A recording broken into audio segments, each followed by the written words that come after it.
অসম নাগালেণ্ড সীমান্তৰ চুঙাজনৰ নৱমিলনপুৰ গাঁৱত নগাৰ আগ্ৰাসন ন কৌশলৰে মাটি দখলৰ প্ৰচেষ্টা নগাৰ চুঙাজনৰ নৱমিলনপুৰ আৰু ২ নং শান্তিপুৰ গাঁৱলৈ সোমোৱাৰ পথত নগাই লগালে সুখবি ভিলেজ নামৰ ফলকখনক লৈ অসম নাগালেণ্ড সীমান্তৰ চুঙাজনত তীব্ৰ উত্তেজনাৰ পৰিৱেশৰ সৃষ্টি হৈছে।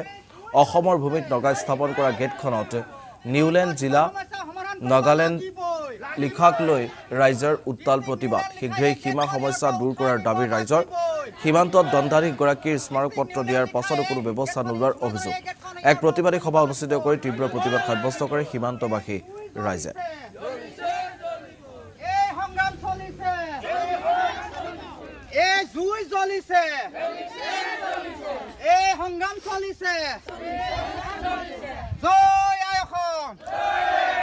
সীমান্তবাসী ৰাইজক জীৱন সম্পত্তি নিৰাপত্তা প্ৰদান কৰিব লাগিবই।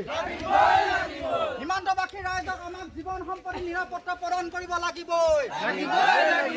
সীমান্তবাসী ৰাইজক আমাক জীৱন সম্পত্তি নিৰাপত্তা প্ৰদান কৰিব লাগিবই।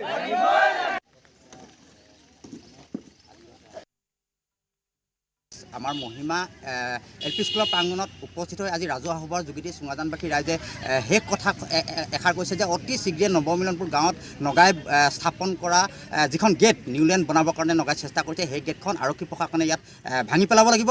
আৰু দ্বিতীয়তে আচলতে এই খিলঞ্জীয়া ৰাইজক যে বাৰে বাৰে যিকোনো চৰকাৰখনে যে ললিপপ দি আহিছে যে ইয়াত ভূমিৰ পট্টা দিম, সীমা সমস্যা সমাধান কৰিম, কিন্তু আজি ৰাইজ আচলতে এই মিটিঙৰ যোগেদি সংকল্প লৈছে যে অতি শীঘ্ৰে যদি এই বিজেপি চৰকাৰখনে যদি এই সীমা সমস্যা যদি সমাধান কৰিব নোৱাৰে, ভূমিৰ পট্টা যদি খিলঞ্জীয়া ৰাইজক যদি দিব নোৱাৰে, তেতিয়া অনাগত দিনত ৰাইজে আজি সিদ্ধান্ত লৈছে যে ইয়াৰ এটা বিকল্প ৰাস্তা বাচিবৰ কাৰণে ৰাইজ প্ৰস্তুত আছে। আহিছিলে ইয়ালৈ, এতিয়া নতুনকৈ এতিয়া জইন হৈছে বোলে, আৰু আগত যিজন আছিলে সেইজন ট্ৰান্সফাৰ হ'ল বোলে।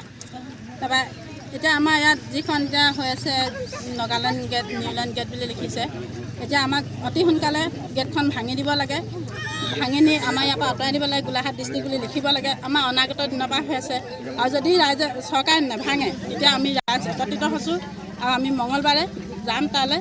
আজি এসপ্তাহৰ আগতে আমি আমাৰ যিটো নগাই আমাৰ একেবাৰে ডাঠিতে এখন গেট বনাইছে, তাত নিউ নাগালেণ্ড ডিষ্ট্ৰিক্ট বুলি লিখিছে। আমি এসপ্তাহ আগতে তাত প্ৰতিবাদ কৰিছিলোঁ, আৰু তাত নগাই মানে CRPF জোৱান ৰখাইছিলে, মানে গেটখন যাতে আমি ৰাইজে মানে ধ্বংস নকৰোঁ।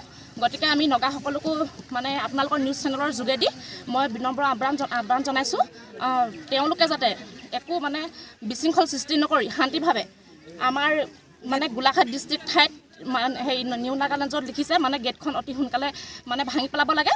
আৰু মই আপোনালোকৰ সংবাদ মাধ্যমৰ যোগেদি ক'ব বিচাৰিছোঁ, আমাৰ অসমৰ মুখ্যমন্ত্ৰী হিমন্ত বিশ্ব শৰ্মা ছাৰ আৰু আমাৰ সৰুপথাৰ সমষ্টি বিধায়ক ডাঙৰীয়া বিশ্বজিৎ ফুকন ছাৰক, যিহেতু দেখি আহিছোঁ আপোনালোকে অত দিনৰ পৰা বাৰু মই দেখাখিনি কৈছোঁ, মানে আমাৰ